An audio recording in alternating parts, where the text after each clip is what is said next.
आप नौलागढ़, जमंगलागढ़, ये सब मुस्लिम आक्रमण के चलते ध्वस्त हुए। पता नहीं। हाँ, ये हमारे जो पंडित लोग थे उनको इतिहास में रुचि नहीं थी, चूँकि इतिहास तो सत्य है, प्रमाण है। बिल्कुल। और वो ऐसे मिथक के ओर समाज को ले जाना चाहते हैं जो यथार्थ में है न। उस मध्यम मार्ग की रचना बुद्ध ने बेगूसराय की धरती पर किया था। जो सामंत थे, जागीरदार थे, उन लोगों का यह धर्म होता था, सामाजिक दबाव उन पर होता था कि आप मंदिर बनाएं और मंदिर में देवताओं की मूर्तियों को स्थापित करें। तांबा का सिक्का लगभग 3000 मिला। ये भारत का सबसे प्राचीन सिक्का। गौतम बुद्ध अपने जन्म के 48वें वर्ष में 2 बार बेगूसराय का उन्होंने भ्रमण किया और अपने शिक्षा का प्रसार किया। जिस सबको जलाते हैं वहीं एक तुलसी का गाछ लगा देते हैं। ये प्राचीन काल से चला आ रहा है। पितृ पूजा। आपको मंझौल गांव में जाइएगा, थुम एक स्थान है।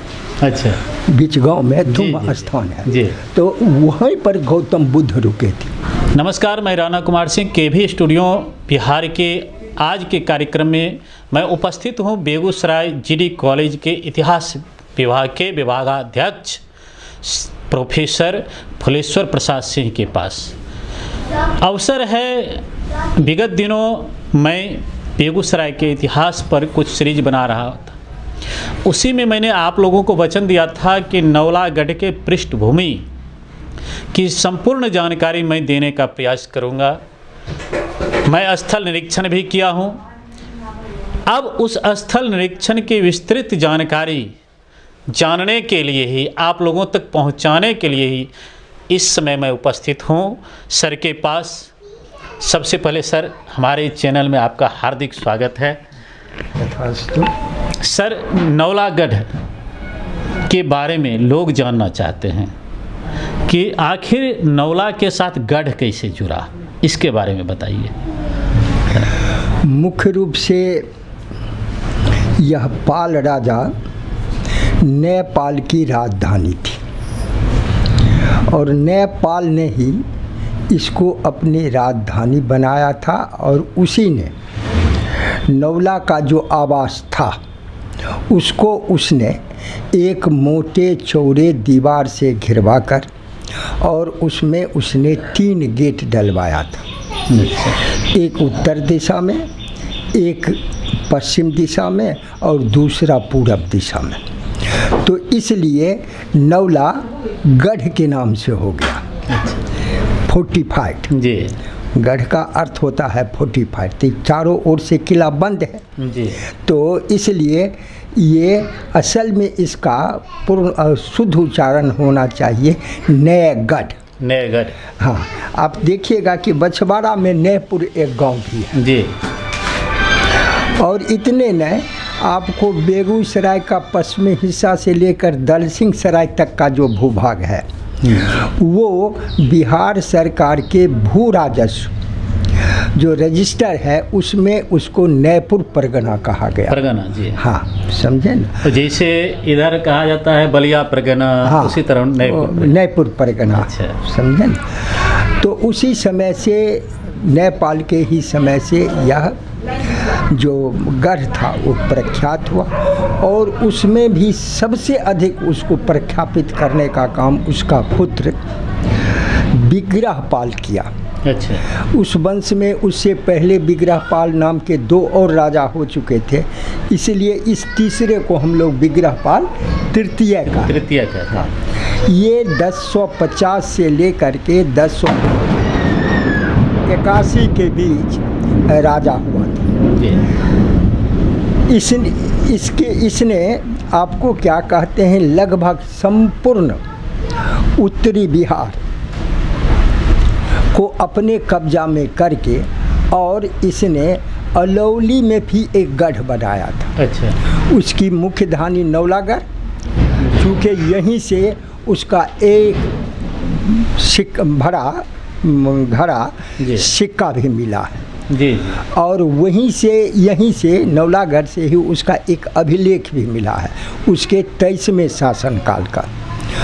तो यह स्थान माने पाल राजाओं के प्रशासनिक दृष्टि से यह बहुत इम्पोर्टेंट हो जाता है। अच्छा। और चूँकि इस समय क्या कहते हैं, मुस्लिमों के आधिपत्य हो जाने से भारत और चीन का व्यापार जो पश्चिमोत्तर मार्ग से खैबर बोलन पास से होता था वो बंद हो गया था जी। इसलिए इस क्षेत्र के जो व्यापारी थे उन लोगों ने नेपाल के माध्यम से चीन के साथ अपना व्यापारिक संबंध जोड़ा। इसका सबसे बड़ा प्रमाण है कि माने कोसी के किनारे किसी समय कोसी आपको क्या कहते हैं, जो आपका काबर झील है इसमें गिरती थी गंडक को समेटते हुए। उसमें गंडक नहीं थी, उस समय थी बागमती। बागमती को गंडक ने ठेल करके उधर कर दिया। तो यहाँ 3 नदियों का संगम उस समय था। तो गंगा तो थी ही बगल में, और उसके बाद आपको बागमती और उधर से कोसी। इस संगम हो जाने के चलते 3 ओर से व्यापारियों को यहाँ मार्ग से आने में सुविधा होती थी, समझे। तो इसलिए यहाँ मार्केट बहुत विकसित हुआ, और उस मार्केट को गति देने के लिए सिक्के की आवश्यकता होती है। व्यापारियों को बिना सिक्के का होगा। और चीन के साथ चूँकि चीन इसे माने पूर्व मध्य काल में चल करके कई एक अच्छी वस्तुओं का उसने उत्पादन शुरू कर दिया, जैसे रेशम का धागा, चीनी की मिट्टी, चाय और सूखा फल। ये सबसे कीमती वस्तुएं थी। इसलिए जो भी बाजार इस किनारे फैला, अब जैसे देखिए ना, बाजार का नाम आप देखिएगा, सोनमा ले लीजिए बखरी में, सोनौली ले लीजिए खगड़िया में, उसके बाद की कहते हैं यहाँ आप मधेपुरा सहरसा के बीच में जो है वहाँ आप देखिए, वहाँ माने अथी क्या कहते हैं, सोना के नाम पर वो बाजार अभियो बसा हुआ, सिमरी, हाँ बख्तियारपुर लहना। और इस तरह वहाँ से ले करके आप चले जाइए गंगा के किनारे, तो मटिहानी में आपको मिलेगा सोनमा गांव, सोनापुर, हाँ सोनापुर, और फिर सोनदीपी आपको शाहपुर कमाल में मिलेगा। तो ये सब जो नदी के किनारे थे ये सब मार्केट था। अच्छा। और यहाँ जो व्यापारी जो थे, जो माने चीन से माल आता था, उसका यहाँ हेरा फेरी होता था। तो इसलिए यह बहुत प्रख्यात स्थान हो गया। और फिर इसका संबंध आपको भागलपुर के चंपा से था। अच्छा। तब भागलपुर के चंपा होने से क्या हुआ कि चंपा का संबंध आपको दक्षिण पूर्व एशिया में था जी, बोले ना। ये आरसी मजुमदार हैं, उन्होंने दक्षिण पूर्व एशिया का प्राचीन नाम स्वर्ण द्वीप रखा। अच्छा। इसलिए कि ये जो कीमती वस्तुएं थी भारत से लेकर के वहाँ तक वो माने क्या कहते हैं विस्तारित होता था, फैलता था। और लोग क्या कहते हैं उधर माने जापान इत्यादि जो द्वीप सब था उसके लोग वहाँ से मार्केटिंग करते थे। तो इस तरह यह क्षेत्र आपको लगभग 10वीं 12वीं सदी में व्यापार के लिए काफ़ी प्रचलित, मुख्य केंद्र एक तरह से एक इसलिए यहाँ सिक्का का बनाना जरूरी था। और शासन को इतना चुस्त दुरुस्त रखना था ताकि चीन, नेपाल और इधर पश्चिम बनारस आदि की जगह से जो व्यापारी आते थे उनको सुरक्षा भी मिले, सुरक्षा मिले, तभी तो व्यापार चलेगा। व्यापार के लिए सबसे बड़ी गारंटी है उसको सुरक्षा।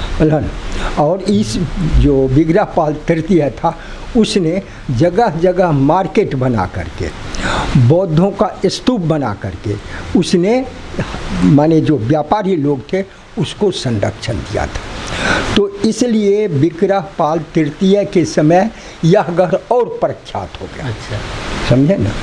और उसी समय आपको शिक्षा में भी विकास होता है, समझे ना।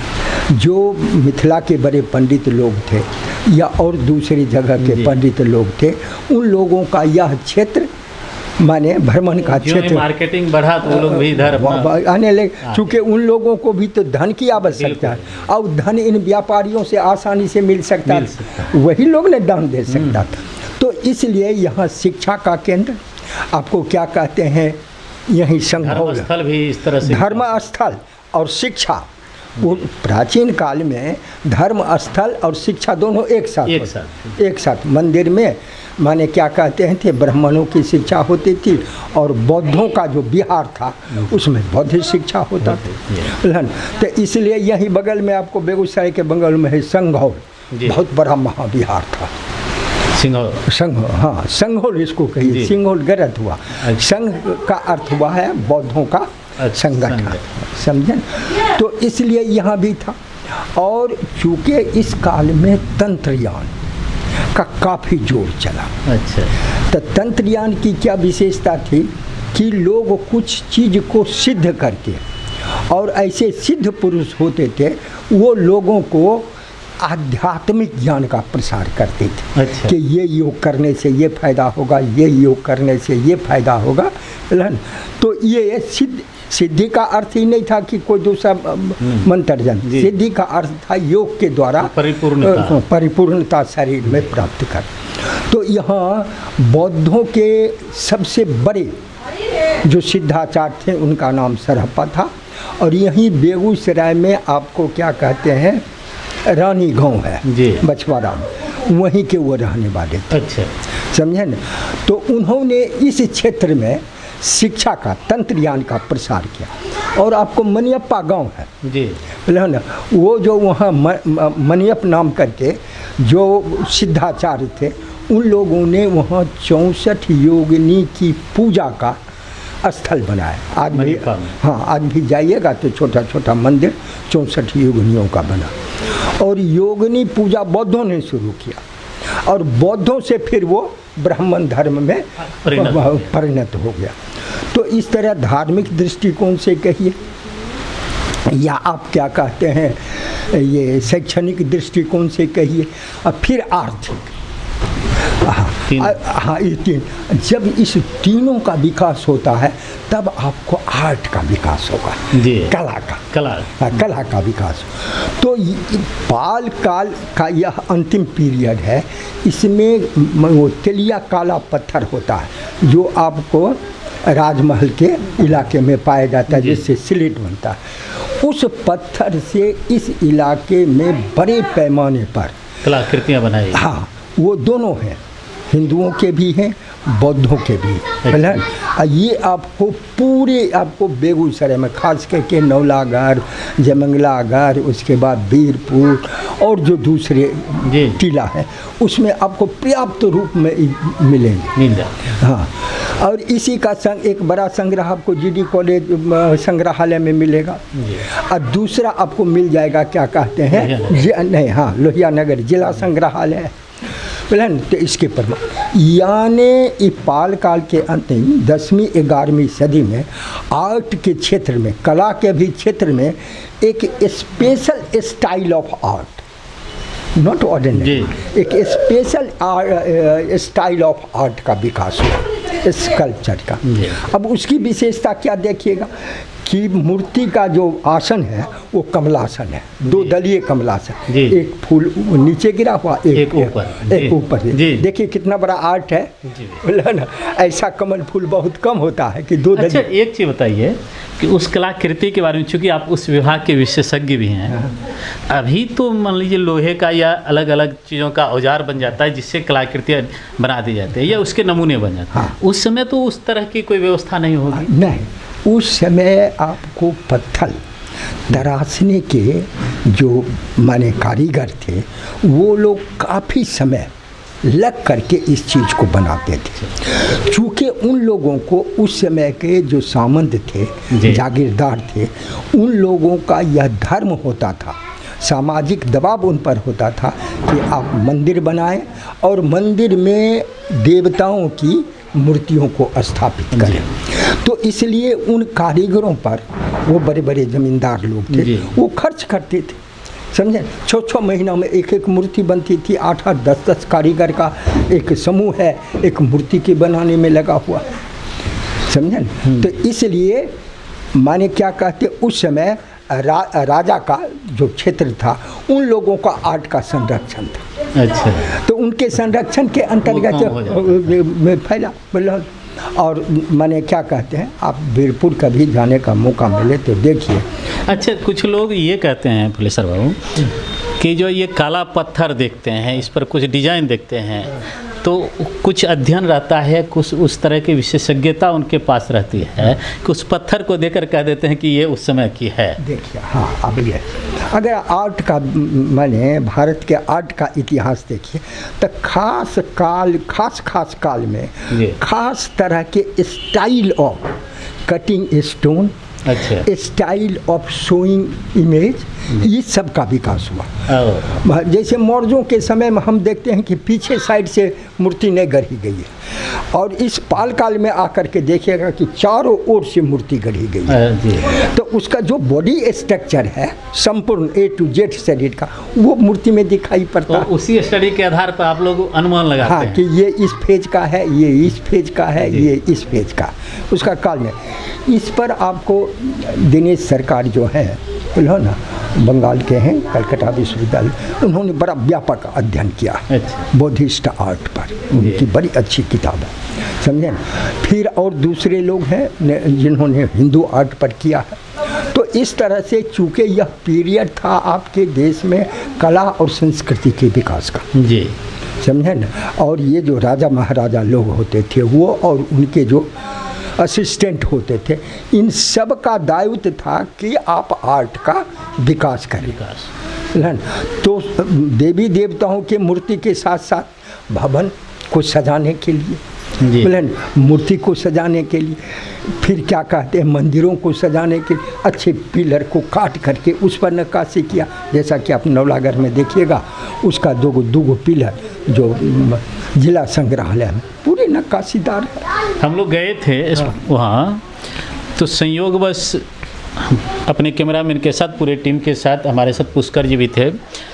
तो जाते जाते हम लोग गए एक दक्षिण तरफ और पूर्वोत्तर क्षेत्र में, जहाँ अभी भी उस पालकालीन समय का दीवार टूटा फूटा अवस्था में है, अभी भी है।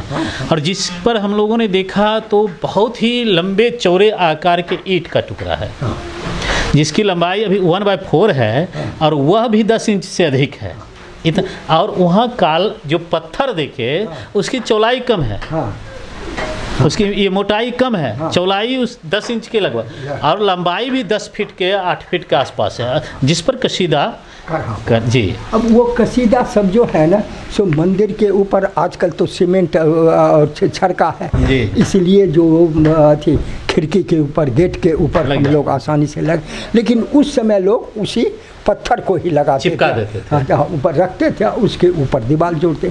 तो वो पत्थर जो आपको होगा वो सब डेकोरेटेड होगा, जी जी, है ना। और उसमें खास करके वो कमल के फूल का डिजाइन आपको सबसे अधिक मिलेगा।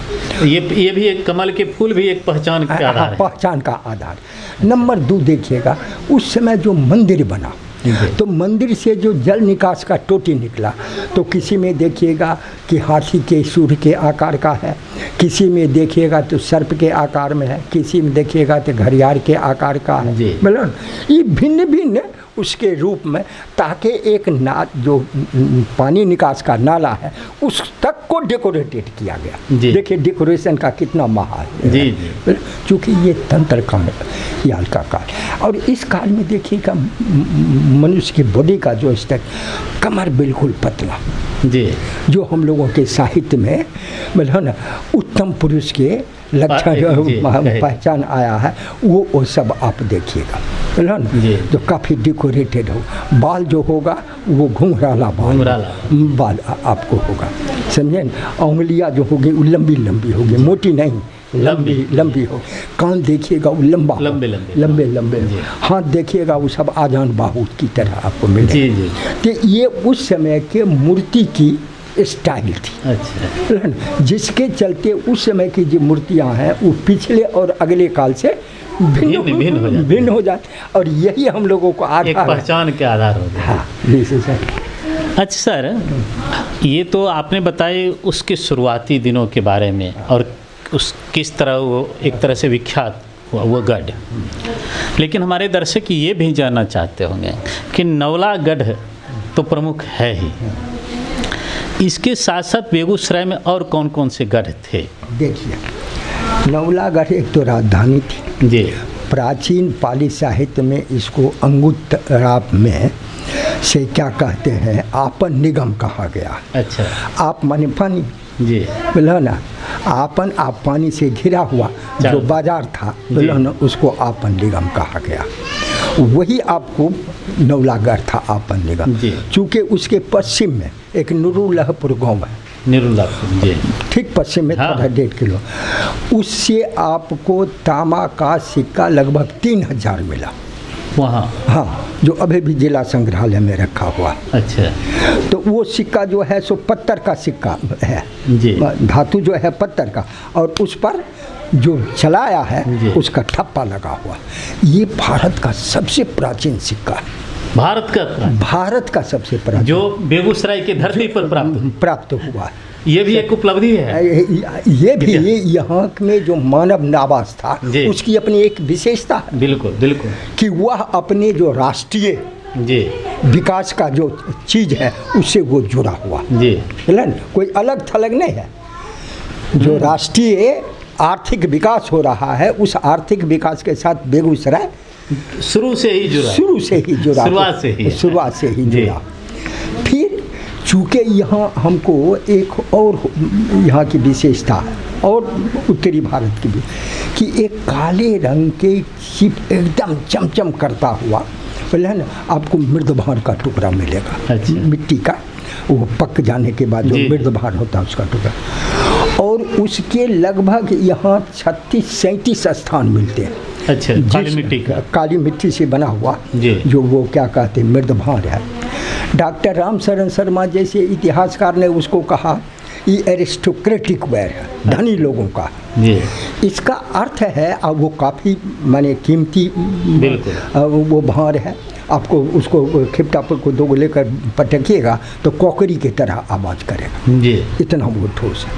तो यह इलाका सिर्फ अपने सांस्कृतिक तौर से राष्ट्रीय जो विकास के मार्ग से उसी से, यह इलाका धनाढ़ इलाका था, इसलिए उस तरह के मृदभार का यहाँ अधिक प्रचलन था जी, समझे।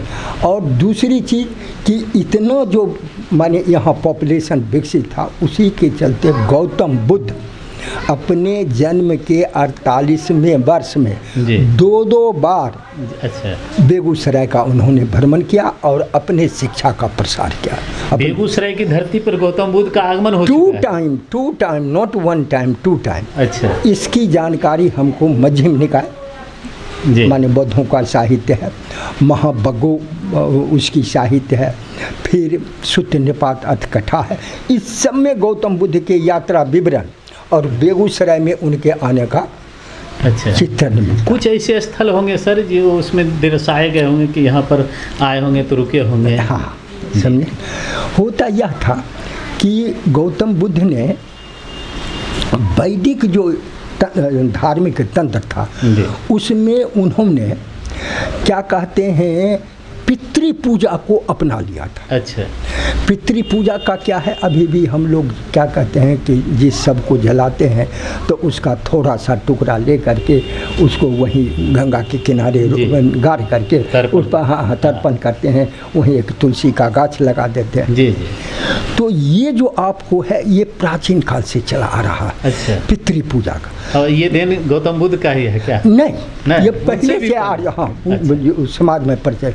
तो गौतम बुद्ध ने अन्य जो देवता है उसकी पूजा का उन्होंने ग्रहण नहीं किया। अच्छा। वो पितृ पूजा को उन्होंने अपना लिया। अच्छा। और इसीलिए वो जो अस्थि अवशेष बनता था उस पर पिंड को लेकर के ढक देते थे, वही बड़े स्तूप के रूप में बन जाते। तो आपको मंझौल गांव में जाइएगा, थुम एक स्थान है। अच्छा। बीच गांव में थुम स्थान है जी। तो वहीं पर गौतम बुद्ध रुके थे।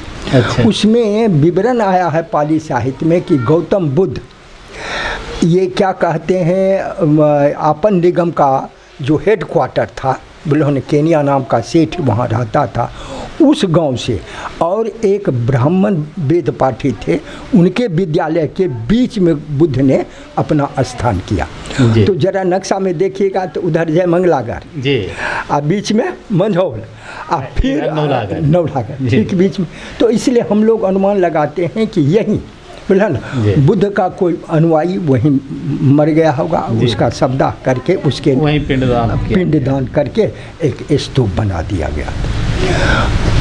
बुद्ध धर्म में पहले जो सन्यासी लोग थे उनको किसी भी तरह के फल का रस पीने को मना ही था। अच्छा। लेकिन केनिया सेठ ने, जो अपन निगम का सेठ था लौला का, उसने गौतम बुद्ध को मरे दिया। अब मरे क्या है, ये आम का जो अमूठ हम लोग करते हैं, अच्छा, वो बनाया गया था और उसी को उस सेठ ने सारे लोगों को दिया। तो जो बौद्धिस्ट लोग थे अनुयायी, उनके उखाने से मना कर दिया। तो उसने गौतम बुद्ध से रिक्वेस्ट किया सेठ ने कि सर ज़रा आप खा करके देखिए। तो बुद्ध ने जब उसको खाया तो कहा कि इसमें तो कोई मादकता नहीं है, चूँकि बौद्ध सन्यासियों को मादक चीज़ लेने का सख्त मना था। अच्छा। तो यह जो माने सिर्फ एक महुआ के फल को छोड़ करके शेष तमाम तरह के फलों को बौद्धिस्ट भिक्षुक को खाने की अनुमति मिल गई थी इसी अंगुत्तरा बेगूसराय की धरती में। अच्छा। इसलिए जो बौद्ध सन्यासी हैं इस स्थान को अपने साहित्य में अभी भी रखे हुए हैं, उसको वो भूलते नहीं। अच्छा। इसलिए बुद्ध के यात्रा विवरण इत्यादि का हमको उनके साहित्यों में ऐसा विवरण मिलता। फिर माने एक गार्हस्थ धर्म, गौतम बुद्ध ने दो तरह का धर्म चला, एक सन्यासी धर्म और एक गार्हस्थ धर्म। तो सन्यासियों के लिए तो उन्होंने तमाम तरह का परहेज निर्धारित कर दिया और जो गृहस्थों के लिए उन्होंने माने नियम दिया वही कहलाता है बौद्ध धर्म का मध्यम मार्ग। अच्छा। तो मध्यम मार्ग की बौद्ध धर्म का जो सबसे, और भी लोग कहते हैं कि बौद्ध की तरह मध्यम मार्गी बनिए, उस मध्यम मार्ग की रचना बुद्ध ने बेगूसराय की धरती पर किया था। अच्छा। तो एक बौद्ध धर्म को एक नया दर्शन देने का शिक्षा गौतम बुद्ध का केंद्र ये हो गया। लोग अच्छा लोग अभी कहते हैं ये दिनकर की धरती है, चूँकि दिनकर हमारे राष्ट्रकवि थे, विद्वान थे, लेकिन आपके अनुसार यूं कहा जाए तो ये तो अति प्राचीन काल से ही ये शिक्षा का केंद्र है। शिक्षा का केंद्र है। अगर हम लोग कहें कि बौद्ध के ज्ञान की धरती तो ये भी उचित है। बिल्कुल। आप कहिए, हम तो मैंने इनके अथी में लिखा है कि गौतम बुद्ध को गया निरंजना नदी के किनारे ने आवास दिया पीपल वृक्ष के नीचे जी। वहाँ की जो महिलाएं थी नदी में स्नान करने के लिए दिया, तो उनको दिया, कहा कि बिना के तार को इतना मत खींचो बोलन कि वो टूट न जाए, और इतना मत ढीला दो कि उसमें आवाज़ नहीं हो, यानी मध्यम चलो। जी बिल्कुल। तो इसको बुद्ध ने शिक्षा लिया। तो वहाँ जो उन्होंने शिक्षा प्राप्त किया बोला ना, वो एक सामान्य जीवन के लिए एक थ्योरी था, उसका व्यवहारिक रूप बेगूसराय में आकर के पूरा किए। तो इसलिए बौद्ध साहित्य में वो जो महावग्गों का जब अनुवाद ये क्या कहते हैं राहुल संकीर्तन ने किया है, तो उन्होंने लिखा है कि माने बुद्ध को ज्ञान वहाँ मिला, लेकिन उनके ज्ञान का प्रकाश यहीं से शुरू हुआ। समझे? तो इसलिए बौद्धों के प्राचीन बौद्धों के साहित्य में बेगूसराय मिलन प्रख्यात रहा। अच्छा, बहुत लोग कहते हैं कि बेगूसराय, तो जैसे आप जब कह रहे हैं तो इसमें एक चीज़ आ रहा है, बेगूसराय में का नाम पहले बेगमसराय था, जैसा कुछ लोगों का कहना है। और देखिए, अगर डॉक्टर नामवर सिंह पर आप विश्वास करिए, जो उनकी PhD थीसिस है, तो कोई भी शब्द आप भ्रंश होगा तो उसका प्रथम पद अंतिम पद ई नहीं मिटेगा, बीच का पद ही मिटेगा। अच्छा। तो यहाँ शब्द है बेगू, बेगम नहीं है। बेगम का अर्थ होता है रानी। अब बेगू का क्या अर्थ है? ये फारसी का शब्द है। अच्छा। बेगू का अर्थ होता है घोड़ा। अच्छा। बेगू का अर्थ होता है घोड़ा। जी। ये फारसी में, और अपने संस्कृत में इसका होता है वाजी। जी बोला है ना। जी। तो इसलिए जहाँ आप सराय देखिएगा वहाँ अगल बगल में 2-4-5 कोस के बाद में आपको बाजितपुर करके गांव मिलेगा। बिल्कुल। बेगूसराय आप चले जाइए बिशनपुर बाजितपुर। जी। आप दलसिंह सराय उसके गंगा के बगल में भी है। आप चले जाइए मुजफ्फर में सरैया तो बाजितपुर गांव है। तो ये बाजितपुर गांव था, उसमें हिंदू सैनिक रहते थे। अच्छा। और ये बेगू जो था उसमें मुसलमान सैनिक रहते, और दोनों के अपने धर्म कर्म को करने के लिए माने अकबर ने सुविधा दी थी। अच्छा। मिला ना। तो इस तरह से अकबर इस रूप में पहचाना जाता है कि उसने हिंदू और मुसलमानों को एक दूसरे के नज़दीक लाने का प्रयास किया था, समझे ना। तो इसी के चलते आज भारत के इतिहास में अकबर महान कहलाता है, और उसके महानता के और दूसरे पक्ष हैं, लेकिन हिंदू मुसलमान एक साथ रहे। चूँकि कोई आ गया है तो कोई कहीं जाएगा नहीं। जी जी, समझे ना। ये बेगूसराय की धरती इतनी उपजाऊ मिट्टी वाली धरती है, तो वो बाबर ने लिखा कि ये तो क्या कहते हैं, धरती पर का स्वर्ग तो यही है।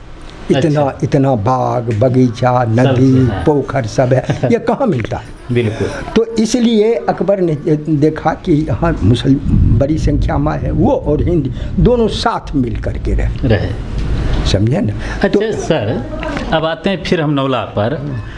तो आपने उसके शुरुआती से लेकर के यहाँ तक वो कैसे विकसित हुआ, भारत से लेकर चीन तक की यात्रा आपने की कि कैसे उसका विकास हुआ। सर, इसके पतन का क्या कारण रहा कि नौलागढ़ का आज देखते हैं खंडहर के रूप में है, नामो निशान मिट चुका है।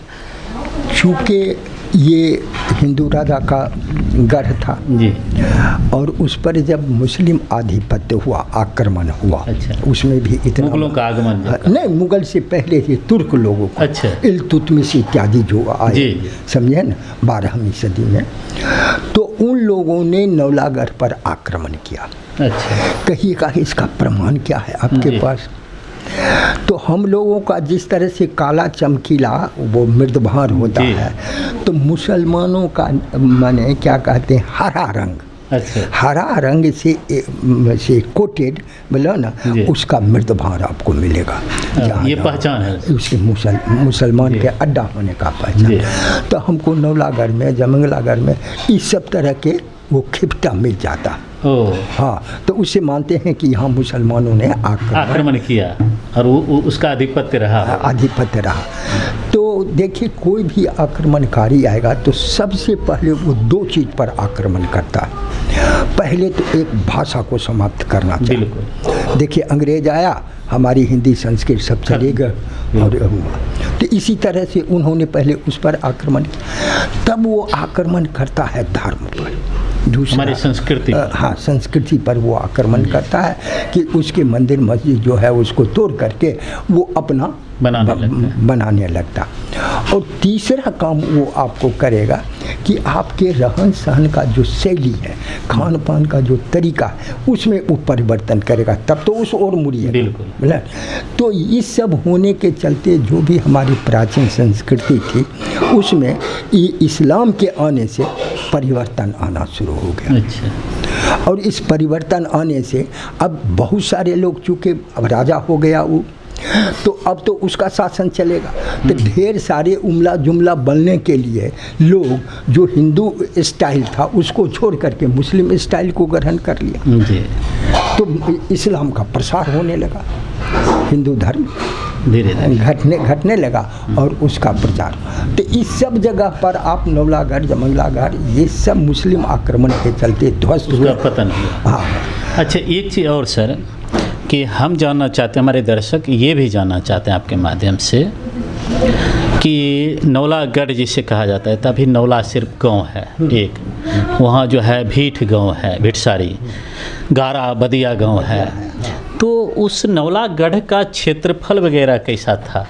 क्योंकि हमने जैसे जानकारी जहाँ तक ग्रहण करने का प्रयास किया तो हमें ग्रहण ये हुआ कि एक तरफ बैती नदी और एक तरफ बलान नदी है और उसके बीच का वो क्षेत्र है, तो ये विस्तृत रूप वहाँ हम देखते हैं। लेकिन उसका विस्तृत रूप तो आपके पास उसकी जानकारी है, वो हमारे दर्शकों को बताइए। कि सबसे पहले जो हो करके अभी गंडक नौलागढ़ के उत्तर में देखेगा कि गंडक बहती है। तो पहले वहाँ बागमती बहती थी, जिसको गंडक ने ठेल करके आपको बेगूसराय के उत्तर कर दिया और स्वयं उसको पकड़ लिया।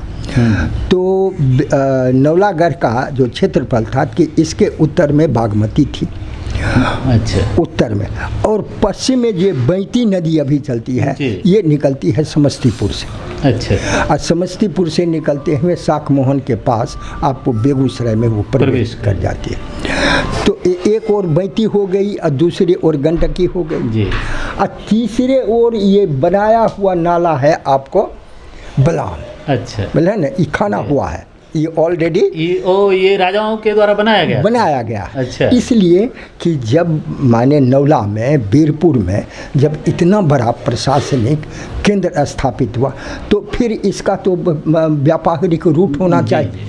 तो आपको क्या कहते हैं, ये जो माने क्या कहते हैं समस्तीपुर में एक क्या कहते हैं नदी है, मिला ना, जो जाकर के गंगा में गिरती है, समझे ना, उस नदी से एक धारा निकलती जो बलान है। तो बलान को खींच करके ये वीरपुर और नौला तक ले आया गया और उसको एक व्यापारिक रूट बना दिया, मिला करके जोड़ दिया गया।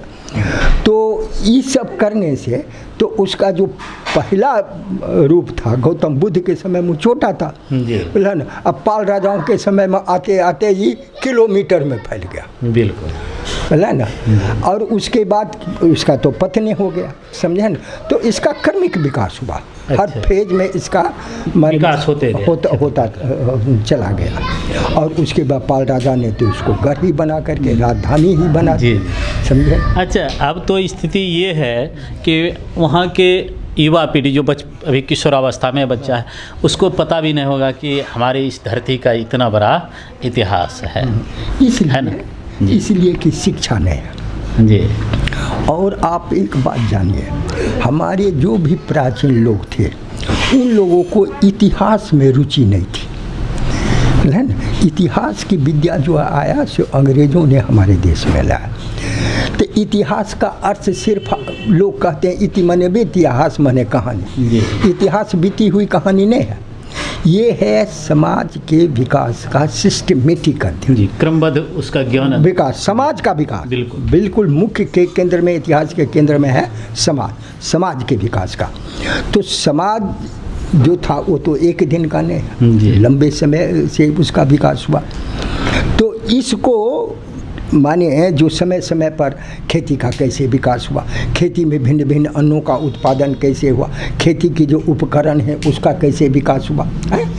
तो एक पुराण है बोले कृषि पराशर जी, उसमें ये काफ़ी डिटेल से आया है कि किस तरह से औजारों का क्रमिक विकास हुआ है, समझे ना। तो हमारे यहाँ भी उसी के आधार पर हम लोग काल को निर्धारण करते हैं कि इस काल में ये रहा होगा, इस काल में कहीं ये हमारे इतिहासकारों की उदासीनता भी तो नहीं रही, स्थानीय इतिहासकारों की, कि हमारे बेगूसराय की जो ये पृष्ठभूमि रही जो कभी पूरे उत्तर भारत का एक मुख्य केंद्र रहा और इसे हम संजो कर नहीं रखें या उसको हमने लिपिबद्ध नहीं किया हमारे इतिहासकारों ने, जिस लिपि को आज हमारे युवा पीढ़ी या भविष्य की पीढ़ी उसको पढ़ते जानते। आपके यहाँ इतिहासकारों का जन्म समझे ना आपको आधुनिक काल में हुआ। अच्छा। लगभग रखिए ना 100 वर्ष पहले। डॉक्टर राम शरण शर्मा को मरे हुए 10-12 साल हो रहा। डॉक्टर सीताराम सिंह सदानपुर के थे, उनको भी मरे हुए 15-20 बरस हो गया। प्रोफेसर राधा कृष्ण चौधरी, उनको भी मरे हुए 15-16 बरस हुआ। डॉक्टर अखिलेश्वर कुमार, उनको भी मरे हुए 7-8 वर्ष हो गए। तो ये जो कुछ पुराने पीढ़ी के जो इतिहास के टीचर थे उन लोगों को इसमें अभिरुचि थी। अच्छा, माने हमारे बेगूसराय के जो ये इतिहासकार हुए उनमें रुचि थी। तो इसलिए वो अपना फुर्सत बना करके छात्रों के साथ ये प्राचीन टीलों का भ्रमण करते थे। अच्छा। कारण हमारे देश के बौद्ध साहित्य को छोड़ दीजिए तो संस्कृत साहित्य में कहीं बेगूसराय का नाम नहीं है।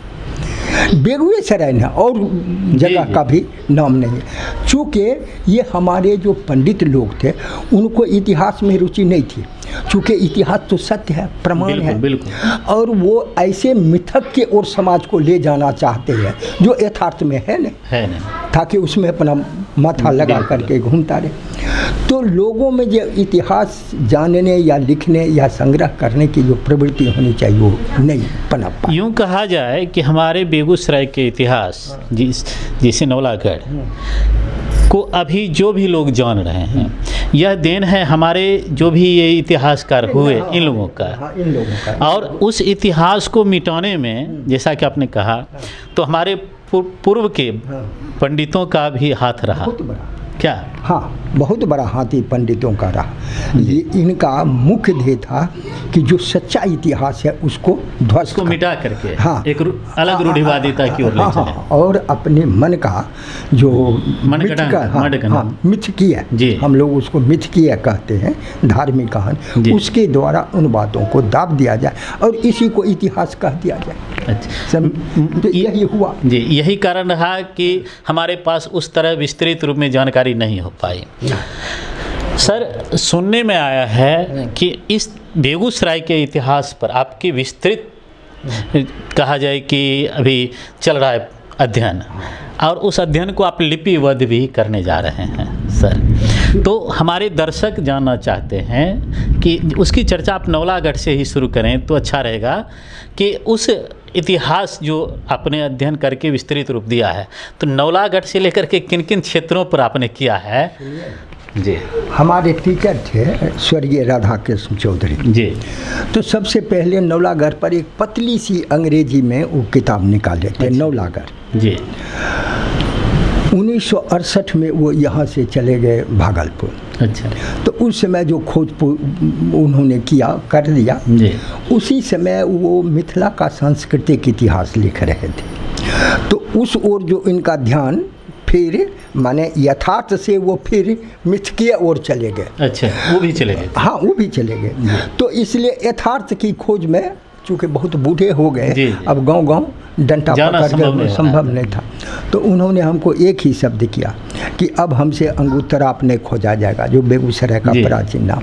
अब तुम जानो और तुम्हारा अंगुत्तराप जाने, माने बेगूसराय। अच्छा, गुरु के दायित्व का निर्वहन इस बार यूँ कहा जाए कि आप कर रहे हैं। दूसरी बात, अखिलेश्वर कुमार मरने के 3 दिन पहले अच्छा हमने बेगूसराय के अंगुत्तराप पर 2 सेमिनार किया, एक यहाँ और एक पटना में।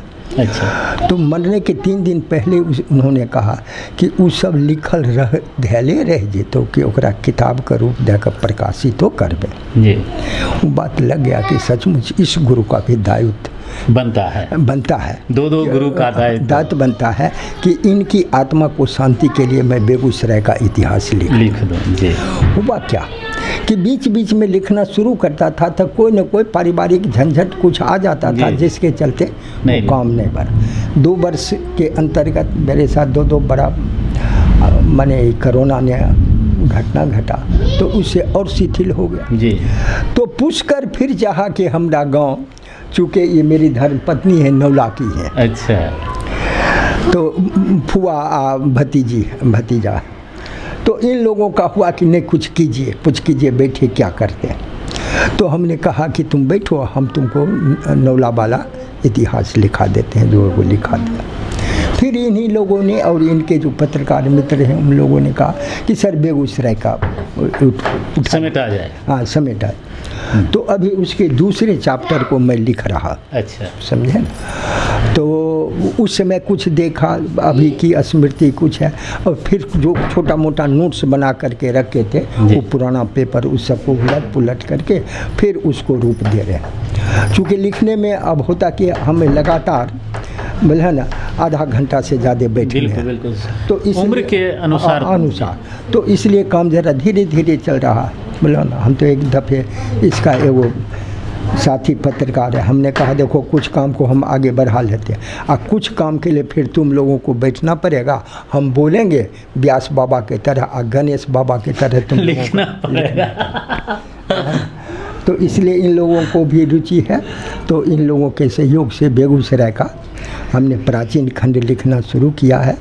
उसके बाद मध्यकाल, चूँकि प्राचीन काल में बेगूसराय आपको काफ़ी विकसित हो गया जी। मध्यकाल में इस्लामिक पीरियड में काफ़ी विकसित नहीं हुआ, समझे ना जी। कई कारण थे। और फिर ब्रिटिश पीरियड में आपको 1857 का जो गदर हुआ, उसके बाद फिर बेगूसराय फिर हाँ माने जो जगह और फिर उसका विकास हुआ।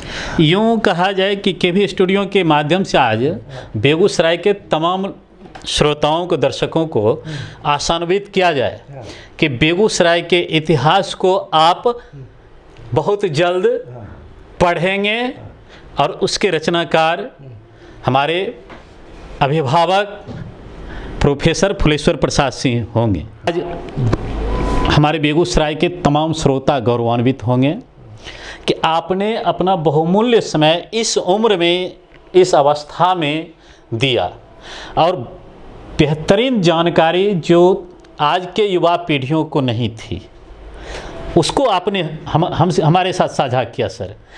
निश्चित रूप से हमारे बेगूसराय ही नहीं, बिहार ही नहीं, भारत के हर एक क्षेत्र से श्रोता हमारे साथ हैं जो उसे सुनेंगे, निश्चित रूप से सुनेंगे। आपका कमेंट्स आएगा और हमारा प्रयास रहेगा कि हम सर तक उस कमेंट्स को पहुंचाएं कि आप इनसे बेगूसराय के प्राचीन इतिहास को जानकर कितना लाभान्वित हुए हैं। यह मैं आपसे बार बार विनती करता हूं कि आप निश्चित रूप से कमेंट्स देंगे। हो सकता है मानव तन है, कहीं ना कहीं हमसे भी भूल हुई होगी, कोई ऐसा प्रश्न होगा जो मैं सर से नहीं ले पाया। हो सकता है सर से भी कहीं कुछ ऐसे बिंदु होंगे जो स्मरण में नहीं होंगे। आपके कमेंट्स उस ओर मुझे इशारा करेगा और मैं पुनः सर के पास आऊँगा।